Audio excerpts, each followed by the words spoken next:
Good morning, Anna. How are you? I'm good, thank you. The sunshine is out. It's all good. It's a new We day. are back again with another COP26 live session from Salford University. And the week is flying by, isn't it? What have you caught in the last 24 hours? Oh, well, my favourite things have obviously been seeing now that all the politicians have mostly moved on, it's seeing people catch up and have conversations, real conversations about people on the ground. So, talking to Indigenous people as well, and seeing how their lives are being affected by climate change, which has actually been really quite moving, but also very powerful conversations and also statements coming from them as well. So, for me, that's my highlight, obviously, giving them a voice. Definitely. One of the things that struck me is that I've obviously seen the different COPs in previous years been in the news, but never quite as they've been in the British news as they have this week. And it just reminds me that whilst we're very focused on this and there's so much news content happening, people in other countries aren't getting the same level of coverage at all. And it makes me think, how do you make sure that people are aware of what's going on and feel part of this activity? Because it's as you say, the stories that we're hearing are so powerful, especially the stories around those most vulnerable countries. And yet you wonder how much the populations are engaged about what's happening around COP. I don't know whether there's perhaps a general skepticism for what can be achieved in 2 weeks, but it's great to hear Jean Boublil yesterday being very optimistic about things. Yes, I think optimism is the way to go. You have to be your own ray of sunshine, but you also have to be a force of nature. So getting things done is going to take an inordinate amount of energy from anyone, human power, collective energy, and hopefully, it's a start. Everyone's watching, no matter where you are in the world. So they have to, well, politicians are literally on the stage, and there's no way they can escape this week and next week either. So we are watching. Definitely. And talking of getting things done, we've got two fantastic guests joining us today, each of whom are working on an event for the ESRC Festival of Social Science, which is informed by both climate change and COVID. So let's welcome them in. Good morning, Rod, and good morning, Linda. Good to see you both here. Good morning. Hi. So it's great to have you here, not least because we have this wonderful program of activities around the ESRC Festival of Social Science, which we'll get into in a moment. But maybe just starting off with you, Rod, what are your initial sort of feelings about what's been happening at COP26 so far? Well, I was hearing you talk there, Andy and Anna, about optimism, and I try to share that perspective. Maybe a bit of realism comes in too, because I guess I started with fairly low expectations of what COP26 would bring, in a sense. But I actually want to really thank and pay tribute to everyone who's been working so hard, both in and outside of COP26, and doing their best. I mean, I actually also want to perhaps unusually pay tribute to people like Joe Biden, Boris Johnson, for doing what they're doing to acknowledge the climate emergency, and also other world leaders and countries as well. And I include with that, great countries and cultures like China and Russia, because I think it's really important in this debate that we don't demonize those countries, that we recognize that we don't know necessarily that much about them or them about us, but actually what this process needs to be is one of a mutual learning exercise, so that in a practical sense we can face these challenges together. And that's what helps, I think, to depolarize the discussion and get away from some of the extremism and the conspiracy theories that some of our work focuses on, including the event we have at the festival. Absolutely. How about you, Linda? Do you think that things are going in the right direction at COP? How's it looking to you? I think it's definitely going in the right direction, but I would add too slowly, because I wish that the things that were being discussed now had been achieved some years ago. And that's what's really frightening, that as time goes by, the damage is higher and it becomes irreparable. And so I get depressed about how we now have to talk about containing it, like the ozone layers are only this much worse than they should be, and that kind of thing. Nevertheless, I am an optimist at heart. And I do think that it's working for us in the way that people know they have to take it seriously. They're seeing the climate change. I mean, I wish we had done all these things before we reached the level of damage that we currently have. But given that we're human and we think about the moment and we haven't really done that, then at least that urgency is coming forward. And one of the interesting things is when we go into outer space, when we take pictures of what's happening on Earth. And I think that's been really effective. Like, look, there it is, because you don't really see it necessarily in your current life until you do, like there's a storm like you've never seen before, and then it starts to get to people. Yeah, I think for me, we're talking about coverage as well and trying to get the voices of everyone in the world, which obviously is quite difficult in just 2 weeks. But for the people that have been able to have their voice heard at COP so far, it's actually just really interesting, like you're saying, hearing about these people who are being impacted in some of the smallest nations or smallest countries in the world. And actually, one thing that stood out for me this week was an interview with the climate envoy for the Marshall Islands. And they're only 2 meters above sea level. And without them originally having instigated saying, we have to do something about this, and that was years ago, they're back again saying, look, literally, if the sea level rises 50 centimeters, we can't go anywhere. There's nowhere for us to go.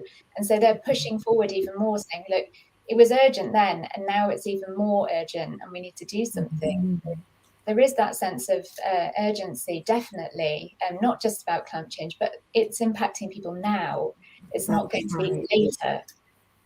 And it's human stories that are effective at bringing about change, hearing how it's affecting. I heard that interview too, and it was really moving. And that's so important. But let's just say one of the voices we need to hear is the people that believe in conspiracy theories.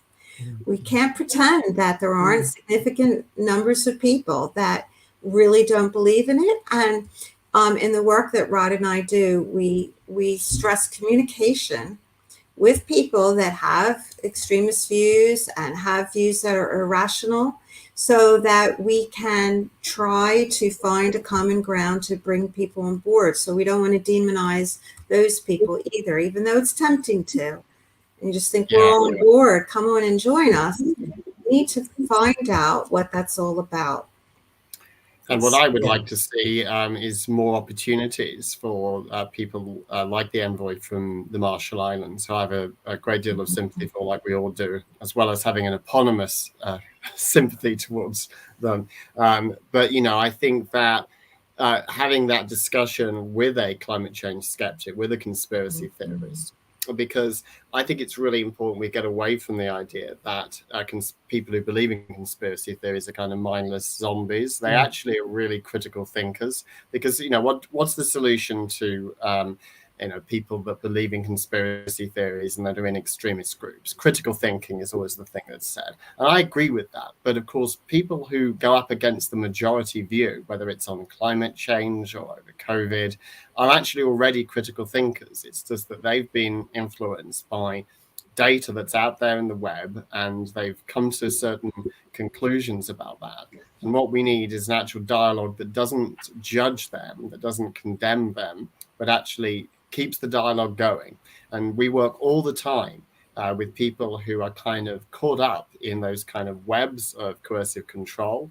And it's all about keeping the communication channels open. So I think the great thing actually about COP26, as well as the important progress that's potentially being made, is that fact that there is this greater communication on the subject, and we just really need to keep that going. And we need the Marshall Islands on every day to remind people that this is real, because that's how cognitive dissonance works. If you can put something off, and all this talk about 2030, 2050, I think is very unhelpful, because it just, as well as kicking a can down the road, we can get back in our private jets the next day. Not referring to anyone in particular there. I've already paid a compliment to them on one level. So, but you have to take these things in the round. But looking at 2030, 2050 isn't right now. It's not affecting me right now. And yet it is affecting people right now, from the fires in California through to floods across Europe every year, and including in this country. And that's where that dialogue needs to continue, including in forums like this. Yes, future generations will not look kindly on looking at the history that people just kept pushing the can down and talking about years and years in advance. I do not think we will be judged well for that kind of strategy. But the thing is, we also take a very holistic view of what motivates people. So we have to move as well beyond the critical thinking to the emotionality of it all. So people believe in conspiracy theories out of emotion, just like people are campaigning for climate change out of emotion. And we need to understand what those emotions are about. Why do these people distrust science? Why don't they trust the government? What's that about? So, we need to have conversations where we listen under the surface to what conspiracy theorists are saying. Like, what needs does it meet for them to say that? What fears does it make manageable for them? What anger does it capture about the government and things? So that's the important thing, is to have a really meaningful conversation, not just on the surface, but to listen and see what needs that position is fulfilling, and then how we can bridge that gap and get those needs met in a different way. Bring those campaigners around, to understand what they can work on and how they can address their fears. And climate change is very frightening, and it's frightening for young people. And that's why we're seeing so many young activists, and they're very powerful, and they have the most at stake, and they make a really good voice, and they're full of emotion, as we've seen. But the people that believe in conspiracy theories also have a lot of really strong feelings. We need to acknowledge that. And do you think, because I know this of course relates to the event that you have coming up as part of the ESRC Festival of Social Science, and I'd like to hear a bit more about that in a moment, but just thinking about the theories behind conspiracy theories, particularly around climate change, but do you feel that it's sort of indicative of the particular political climate in which we find ourselves? Are there likely to be more people that believe in conspiracy theories if the political system is sort of affecting that sort of viewpoint?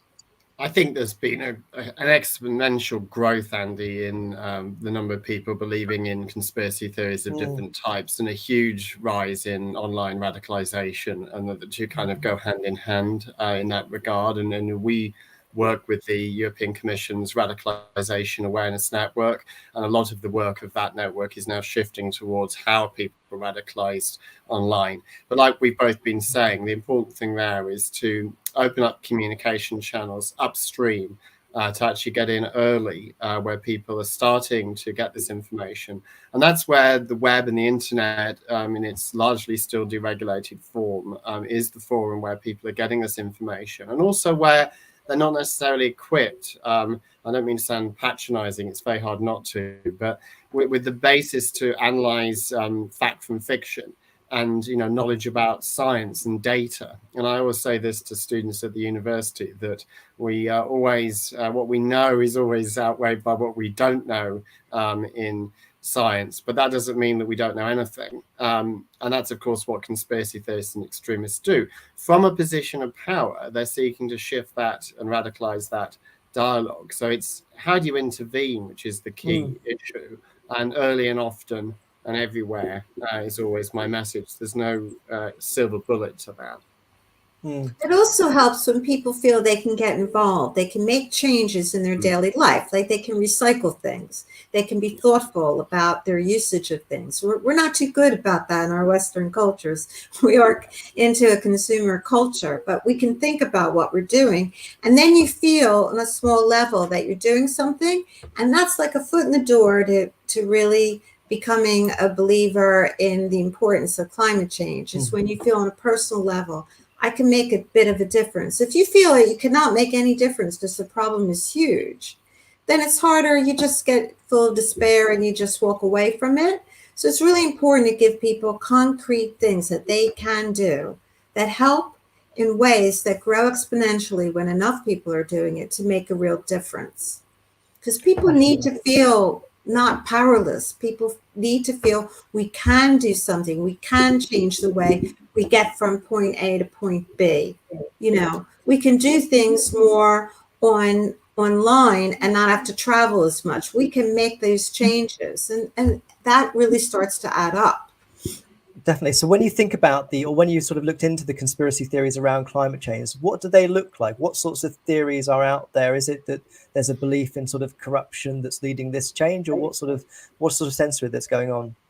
It's an overall thesis, really, that the experts are wrong, that it's a conspiracy of scientists and the Western elites, and that you just can't trust anyone. So it builds on people's paranoia. It builds on the feelings of lack of power that a lot of people feel in their everyday lives, of just being told to do things. And we saw this most recently in the Virginia governor's race in the US, where that kind of culture war issue came into play as well. So the far right will always use whatever is at their disposal to try and draw people in their direction.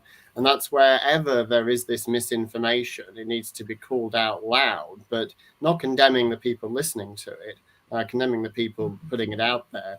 But in that sense, recognizing it's a very toxic web, and just having the conversations with people. Why do you believe what you believe? And this has been obviously a really big issue with the COVID vaccines. Why are people not getting vaccinated? I've met a number of people who believe that the vaccine is dangerous or that it doesn't work.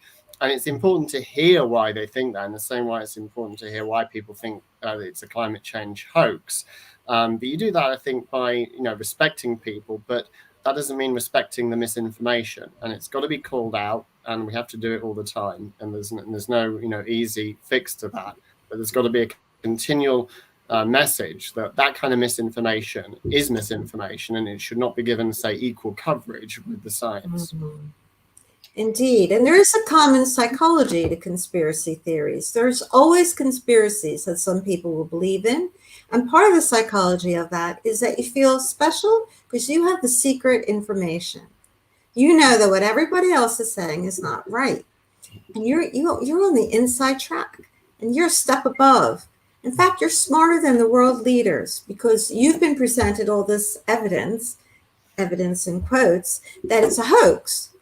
And so, I think we need to recognize that too, how attractive it is to people that aren't feeling that they're making a difference, to suddenly feel they have this special inside track on things where they know better than most of the other people. And that's one of the things that we see in the psychology of cults and extremist groups, is they feel they're different, they have special knowledge, and they're superior, and it makes them feel good. That's it's really interesting, isn't it, how you can place, where people are getting knowledge from or information from, whether it's misinformation or if it's truthful information. And obviously a lot of people are getting, we've been at home for a year and a half, we've been getting a lot of information from our screens, in all different formats. So it's interesting to understand, where is this information coming from, this misinformation that might be drawing people towards it? Is it organized in a way that it's being delivered out to people so they're getting this content? Or is it just, is it randomly finding people from, different aspects? What are you finding in the research that's suggesting whether it's organized or not? It's definitely organized, Anna, and principally by a number of far-right organizations whose mission really is to spread this kind of misinformation in order to radicalize people. How it gets to people is a bit more random, and that's because of the nature of the web and the way in which information can be accessed. And that's the difficulty, in that you need we talk about multi-pronged communication. It's multi-pronged in that sense to try and combat that. But our work, which we'll be talking about at the ESLSC Festival event on the 13th of November, is all about how do you intervene early and often with people? How do we use different strategies to try and draw people out of these rabbit holes? Because it's always better if you can do that earlier. And we do a lot of work with the International Cultic Studies Association, which is a network of organizations and individuals who focus specifically on how to draw people out of extremist groups and cults. So we'll be displaying some of their resources, and also some really cool and interesting approaches psychotherapeutically, which, Linda, you may want to comment on, that can be used to help people kind of deal with the fact that if you believe powerfully in anything, you don't want somebody coming along and telling you you're wrong, because what do you believe in then? And so working with people as to how they can move beyond that kind of cult-like mentality is also key to our work. And we really want to draw more people into that. And we also want to recognize the influence of group pressure on having conspiracy beliefs, because it becomes very social. It does spread through social networks. So we've had a number of families come to us for help where one member of the family started to have an extremist view, both on climate change or on the COVID vaccines, things like that. And then they start to draw on the other people because they think they have found the truth. So when people think they have found a special truth, they want to convert other people into that belief. So we're aware and are working with families where there's a rift, where parts of the family are actually not speaking to other parts of the family. And you have like families torn in half, where half of them believe in certain conspiracies and half of them don't. And it's really sad. But it becomes very polarized. And that's why we work on communication skills with families, to keep those conversations going and to not have it be a battle between two camps. Because more than anything else, when it comes to climate change, we need people to come together. We need all the countries in the world to come together to make a difference for this shared home that we have.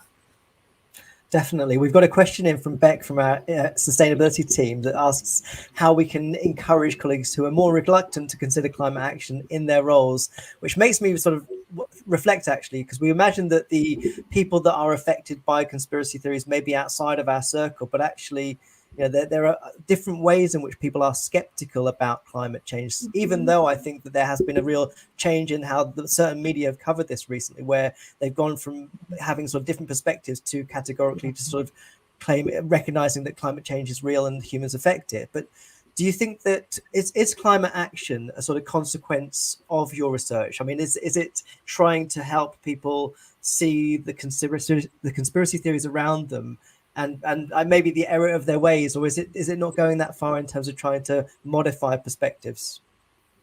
I think it's about helping people to work together to create new solutions to the climate crisis, basically to save the planet. And it may not feel like that to people all of the time. So, whether you put something out for recycling, what's that got to do with saving the Marshall Islands? And therefore, that's why I think there's got to be an on-the-ground genuine attempt in every community to foster new ways of cooperative working, which includes talking to people who are skeptical about climate change or who have even bought in to the conspiracy theories, and actually say, well, first of all, you're probably doing more than you think already to help with this, just because of the way in which we've moved on as a society, but that together we can do more. And that does not mean that people lose their jobs. It does not mean that the old industries go, but there's nothing there to replace. Actually, that's where the message is about. I know it's a bit of a cliche, but the green economy is really important. But that's got to mean something to people viscerally in their day-to-day lives, because the talk, everyone hears the talk from the politicians. What does it mean to people locally? And that's where we need localized action. So, our work, as well as being about how psychologically to help people move on, it's also about recognizing that there's a material reality to why people get sucked into extremist groups.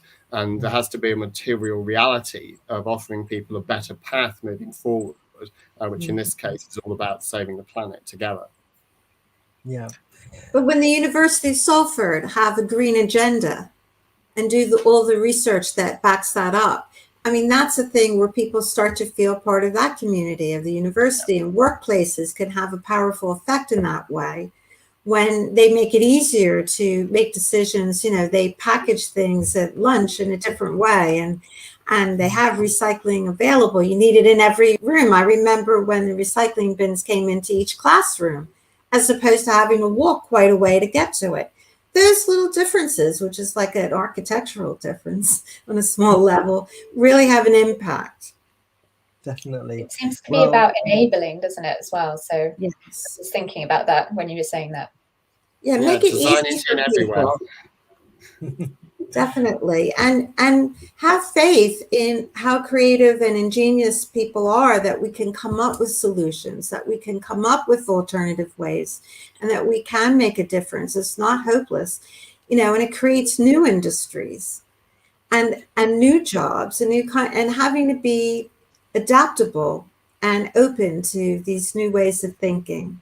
And look at the growth, for example, of plant-based foods, particularly during the pandemic. That's just one example of where we've seen a huge shift, which, of course, again, is in a very important direction with regard to the climate crisis. But it also showed us that in a small period of time, you could really make a difference. Carbon emissions went down because more people were at home. So, I mean, it showed you how much change can go in the opposite direction of healing the planet. Yeah, and New York has a vegan mayor. For the There first you time. go. Right. So call Well, out for that's happens there. That should Maybe make it should for be. interesting state dinners then. Yeah. Well, look, thank you so Steak, much not for both steak. being. Thank you both for being here. I've got the URL of the event that's taking place on the 13th of Thank November. It sounds absolutely fascinating, and I think the message of bringing people together with different perspectives is such a crucial part of this journey. So we look forward to seeing the event, and thank you both for being here. Good to see you, Anna, and we'll be back again tomorrow. We've also got lots of things happening today. We've got a hackathon that's taking part as part of our Ignition Labs, looking at climate solutions. And it's going to be another great day at COP at University of Salford. So thanks both for being here, and see you tomorrow. Thanks, Thank Andy. you. Thanks, Anna. Good to see people at our event. Bye bye. Absolutely. Take care. Bye. Bye.